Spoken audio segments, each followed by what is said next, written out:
इधर महाकुंभ में जान गंवाने वालों के आंकड़ों और समाजवादी पार्टी के तमाम बयानों के बीच मीडिया में तमाम बड़ी बड़ी खबरें चल रही हैं।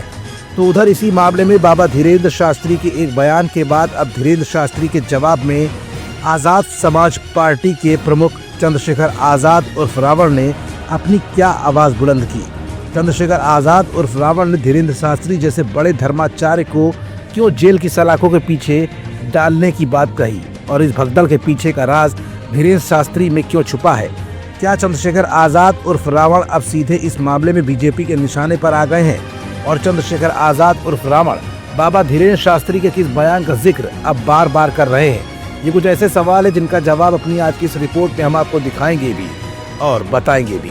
दरअसल प्रयागराज के महाकुंभ में हुए हादसे को लेकर नगीना से लोकसभा सांसद और आज़ाद समाज पार्टी के राष्ट्रीय अध्यक्ष चंद्रशेखर आज़ाद रावण ने बागेश्वर धाम सरकार धीरेन्द्र कृष्ण शास्त्री को दोषी बताया है।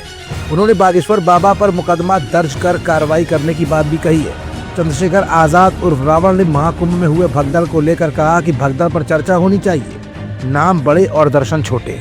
आपने इतने बड़े बड़े वायदे किए थे और इतना बड़ा फेलियर क्यों हुआ।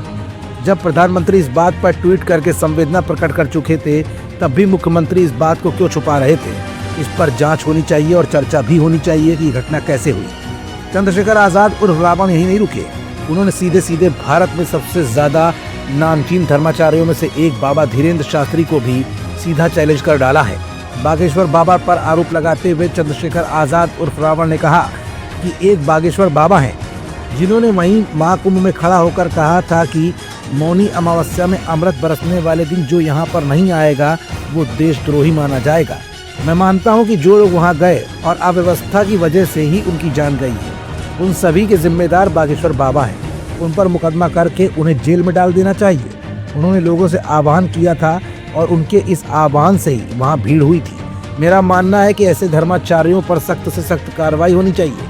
चंद्रशेखर आज़ाद उर्फ रावण ने आगे कहा कि वहाँ के अधिकारी आखिर किसके दबाव में थे कि इस पर संवेदना प्रकट नहीं कर रहे थे और इस पर अपनी बात भी नहीं रख रहे थे। कुंभ के साथ साथ बागपत में भी जैन समाज के श्रद्धालुओं के कार्यक्रम में 16 से 17 लोगों की जान जाने की खबरें हैं। उनको मुआवजा मिला क्या? कुंभ में जिनकी जानें गई उन्हें मुआवजा दिया, लेकिन बागपत के लिए सरकार ने क्या कदम उठाए हैं? मुआवजा देने में भी गैर बराबरी कर रही है सरकार। फिलहाल चंद्रशेखर आज़ाद उर्फ रावण इस समय सीधे तौर पर बाबा धीरेन्द्र शास्त्री को निशाने पर ले रहे हैं और इस समय बाबा धीरेन्द्र शास्त्री के प्रति जनता का झुकाव एक हद तक बेहद ज़्यादा है और सरकार का भी बाबा धीरेन्द्र शास्त्री की तरफ अक्सर रुझान रहता है। अब ऐसे में बाबा धीरेन्द्र शास्त्री के चाहने वालों का चंद्रशेखर आज़ाद उर्फ रावण को अगला जवाब कब और कैसे दिया जाता है, ये भी जल्द ही साफ हो जाएगा।